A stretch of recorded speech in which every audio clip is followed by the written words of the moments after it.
Saludos, buenas noches. Vamos a comenzar con esta videoclase corta, en donde vamos a básicamente hablar del tema de cultivos, cultivos en el laboratorio de microbiología.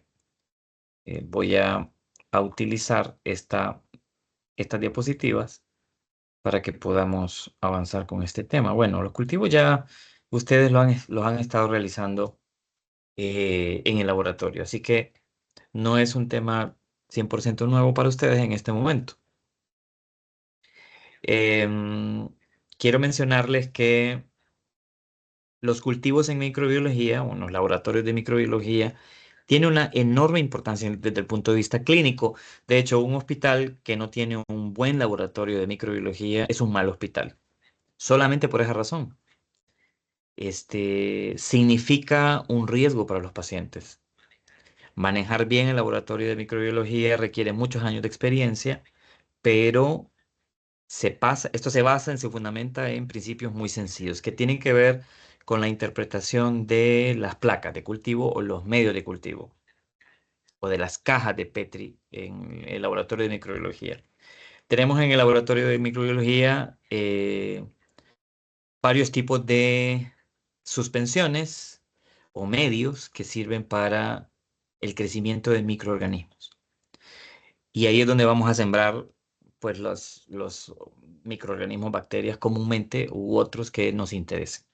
Los primeros medios de cultiva eran caldos, como ese que están observando ustedes ahí en la diapositiva. Eran caldos de animales, como por ejemplo este caldo de corazón, cerebro de carnero, que lo que se hace para obtenerlo es básicamente pues desgrasar esos dos órganos, cerebro y corazón, desgrasarlo, y lo que se obtiene al final es eso, un caldo. Y ustedes ven, por ejemplo, una preparación comercial en esta diapositiva de este caldo que les estoy mencionando. Y ustedes ven que, bueno, cuando se prepara, a partir de esta fórmula, se prepara en un tubo y este caldo recién preparado, pues mientras no se haya sembrado un microorganismo, se va a ver así claro. Y cuando evidenciamos el crecimiento de una bacteria, por ejemplo, entonces vamos a ver que hay un cambio de color. ¿Qué es lo que pasa? Se enturbia. Entonces ahí, como pueden ver ustedes en la diapositiva, primero tenemos el caldo de color claro, en donde no se ha inoculado, no ha crecido ningún microorganismo, y luego, posterior a la siembra de la muestra, si hay un cambio de color, si hay un enturbiamiento de ese caldo, entonces usted lo va a ver así. Y eso es evidencia de que ahí está creciendo un microorganismo que después tendrá que ser identificado. Recuerde que em, lo que Luis Pasteur hizo en su momento y no solamente Luis Pasteur, también, por ejemplo, Koch, lo que hicieron fue utilizar medios de cultivo para poder evidenciar el crecimiento de algún organismo vivo que no podía ser visto a simple vista. Entonces, esto ya lo habíamos hablado un poco, pero básicamente lo recuerdo porque en realidad el desarrollo de los medios de cultivo ayudó mucho al diagnóstico de las enfermedades en los seres humanos. Y bueno, hubo muchos microbiólogos, o químicos que en su momento contribuyeron mucho a la preparación de fórmulas para los medios, en donde en condiciones artificiales, en un laboratorio, podíamos evidenciar el crecimiento de un microorganismo. A veces en los laboratorios vamos a tener caldos un poquito más sofisticados, como por ejemplo este caldo para hemocultivo que ustedes están viendo ahí en la, en la diapositiva. En los hospitales se usan mucho, en los laboratorios de microbiología. El problema de estos caldos es que en general los caldos no nos permiten descifrar o observar la morfología de la bacteria o del organismo que crece en ese caldo. No se puede, no se puede, no permite, el caldo no permite evidenciar qué es lo que está creciendo ahí. O sea, no hay forma de saber la morfología de lo que está creciendo ahí. Ese es el gran problema de los caldos. Veamos algunos ejemplos, pero antes de eso, mencionemos que el siguiente paso para poder fabricar, digamos, o recrear las condiciones adecuadas para el crecimiento de los microorganismos en condiciones de laboratorio, el siguiente paso después de los caldos es los agares.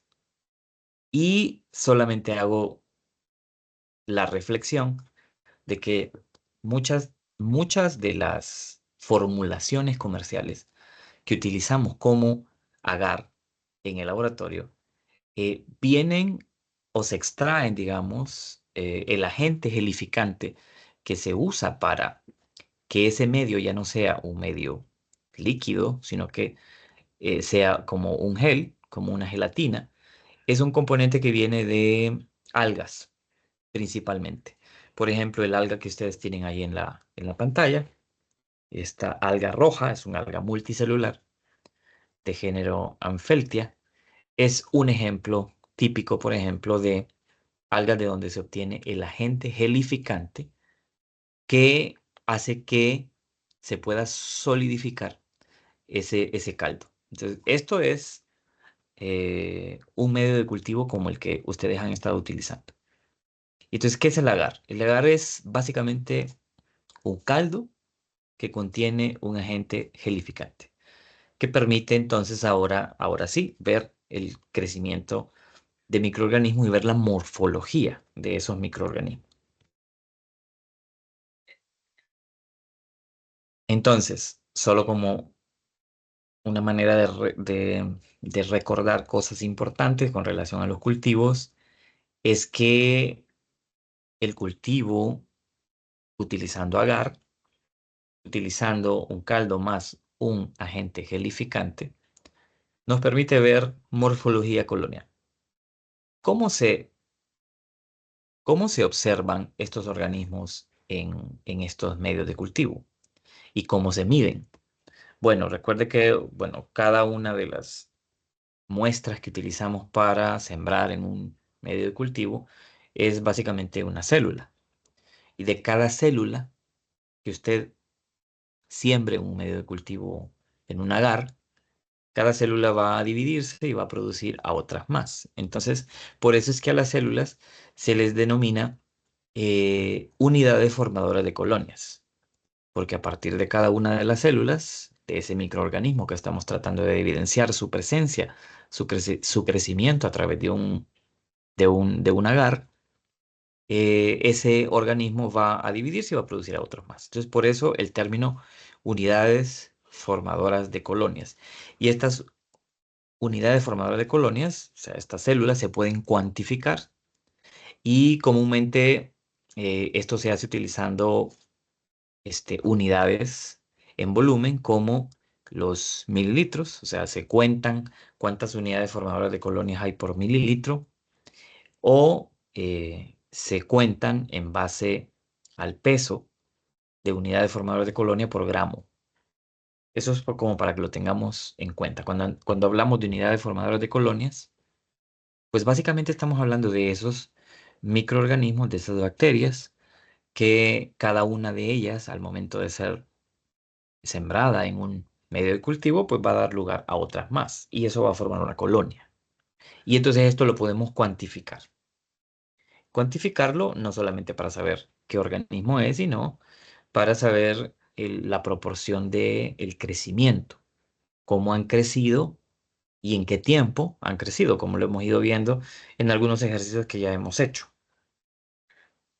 Entonces, los agares, nuevamente repitiendo, los agares son caldos más un agente gelificante para que se pueda solidificar, como su nombre lo dice, para que se vuelva como un gel y no sea un medio líquido completo, y este nos permite entonces evidenciar el crecimiento, la presencia de un determinado microorganismo. Cuando crece la bacteria, entonces vamos a poder observar su morfología. Por ejemplo, En esta placa que tenemos aquí a la izquierda, vemos que cada bacteria desarrolla una colonia y ustedes observan esas formaciones de colonias en esa placa.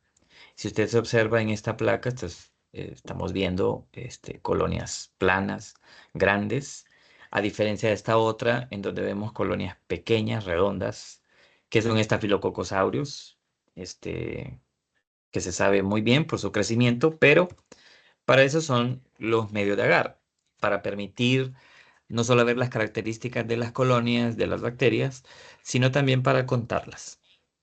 Y tenemos diferentes tipos de agares.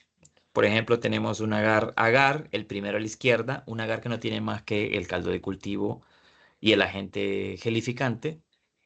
Luego vemos un agar sangre, que es un medio más enriquecido, al que se le pone sangre precisamente para que crezcan con más facilidad ciertas bacterias.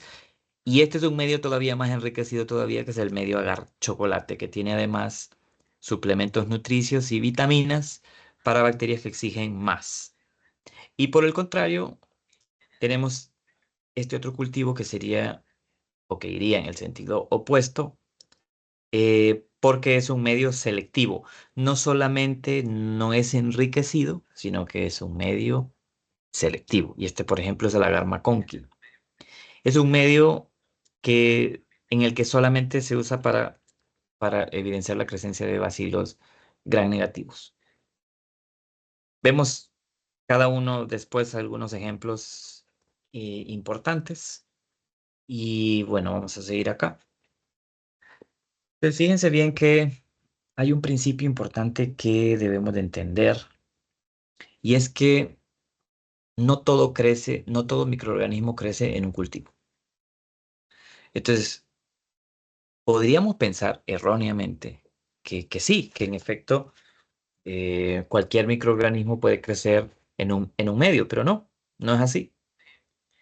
Partamos de principios fundamentales. Entonces, recordemos, no todo crece en los cultivos.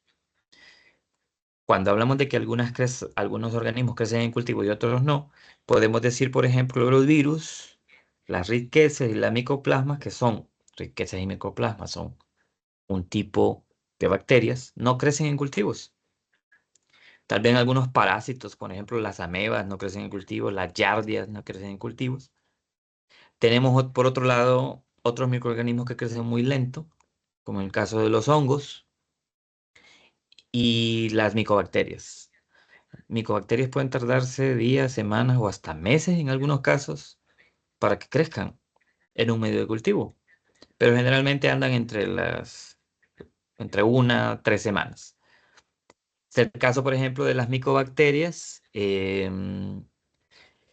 en donde se usa un agar especial para ellas, por ejemplo, como es el caso de la micobacteria que produce la tuberculosis.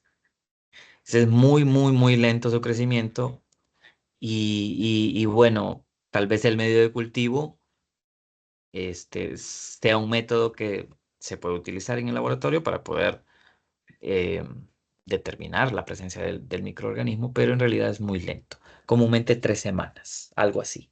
Por eso se usan otros mecanismos para poder diagnosticar, por ejemplo, a las micobacterias. Cuando hablamos de los cultivos, nos estamos refiriendo en general a los cultivos habituales. Hablamos entonces de los que crecen lento, de los que no crecen, pero hablemos de las bacterias de rápido crecimiento, bacterias que crecen en una atmósfera aerobia, con presencia de oxígeno. Y aquí tenemos, por ejemplo, entonces las dos divisiones de las bacterias que conocemos, que hemos estado viendo, las bacterias gram positivas y las gram negativas. Las gram positivas son, por ejemplo, lo que vemos en una tinción de Gram, como de color azul o morada en forma de cocos, como los estreptococos o cadenas de cocos, o lo que vemos en racimos, como los estafilococos, o como vemos los bacilos gram positivos, que son generalmente de color morado o azul. Por otro lado, los bacilos gram negativos o las bacterias gram negativas pueden ser cocos también, de color rosado o rojos, en la tinción de Gram, o pueden ser bacilos, utilizando también tinción de Gram. Generalmente los gram positivos tenemos, por ejemplo, los estreptococos, estafilococos y los bacilos. Y los gram negativos tenemos los habituales, los que no necesitan el agar chocolate, por ejemplo, para crecer, no necesitan un medio enriquecido, pueden crecer en medios no selectivos o inclusive en medios selectivos para bacterias gram negativas. Por ejemplo, el caso de las enterobacterias, como el Escherichia coli, que es la más característica de las enterobacterias, las pseudomonas, que últimamente se ha vuelto famosa, las pseudomonas por su resistencia a los antibióticos, que está dando mucha guerra en los hospitales, en las clínicas en general en el mundo, y el ácido Acinetobacter, que también es una bacteria gram negativa que ha estado provocando recurrentes infecciones en los hospitales. A veces son infecciones muy duras de tratar, muy difíciles de tratar. Por otro lado, están las gram negativas difícil crecimiento en cualquier agar y que, por ejemplo, solo crecen en agar, como en agar chocolate, porque quieren también, aparte de eso, aparte del medio muy enriquecido, necesitan una atmósfera en donde no necesariamente haya CO2, sino más bien, perdón, oxígeno, sino más bien CO2, en donde el medio, pues debe de ser un medio específico para el crecimiento de estas bacterias gram negativas.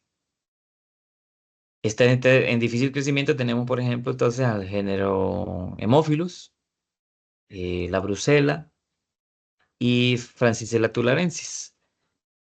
¿Y estos tienen qué característica? Bueno, necesitan un medio muy específico como el agar chocolate y condiciones no necesariamente de oxígeno, sino más bien condiciones que recrean las condiciones que había en la Tierra hace millones de años, en donde no había atmósfera todavía, sino más bien había mucho dióxido de carbono. Miremos algunos ejemplos.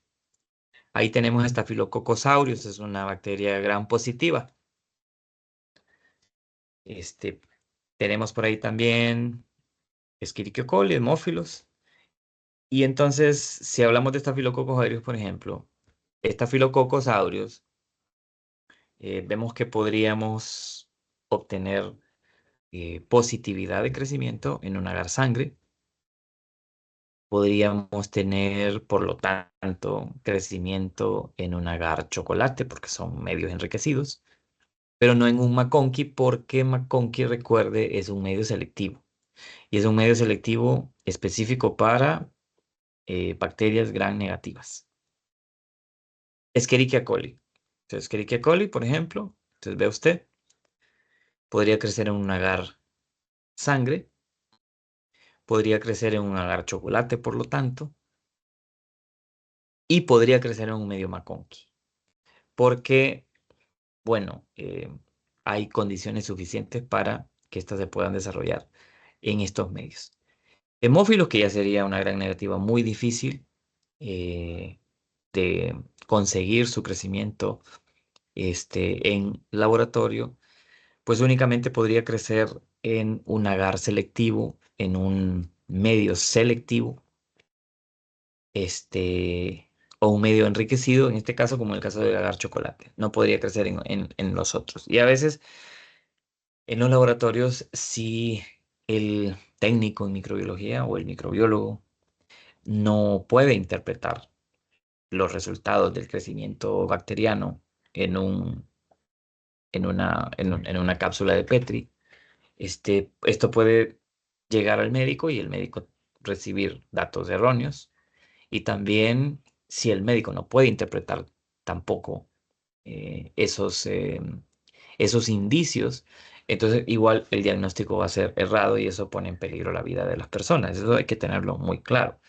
Claro, nosotros no estamos en nuestros medios de cultivo que estamos utilizando en el laboratorio actualmente, no estamos eh, haciendo un diagnóstico clínico. Sin embargo, siempre tenemos que tener las consideraciones adecuadas, los cuidados, para que los medios no se nos vayan a contaminar, para poder identificar después de manera correcta a los microorganismos. Y bueno, debemos de tomar en cuenta entonces qué tipo de medios existen, para qué se usan y qué tipo de organismos pueden crecer en ellos. Seguiremos hablando de esto em, en otras videoclases.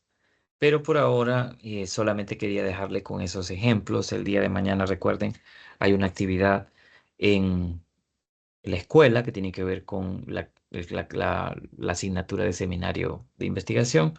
Y para ello, las personas que ya se anotaron como voluntarias para llegar mañana a esas presentaciones en el segundo piso del edificio, en la sala de usos múltiples. Los voy a estar esperando ahí con la lista y el martes pues vamos a hacer, hay otra selección para que puedan también presenciar esas presentaciones de sus compañeros que ya están por salir, por si ya están prácticamente en el momento en el que solamente tienen que hacer su práctica profesional y continuar con sus trámites de graduación. Y por eso el día de mañana no vamos a tener la clase presencial, pero entonces, para que vayan leyendo, vayan considerando esto que acabo de mencionar sobre los medios de cultivo y su importancia desde el punto de vista clínico. Seguiremos hablando del tema y de otros aspectos de la microbiología que hemos estado, este, fortaleciendo, digamos, con el laboratorio. Y bueno, de momento entonces lo vamos a dejar ahí, pendientes con otra explicación breve de estos temas que necesitamos conocer y saber aplicar. Y que recuerden que esto es parte de su evaluación para los siguientes parciales, los parciales que restan. Bien, por ahora lo dejo acá. Buenas noches y estamos en contacto.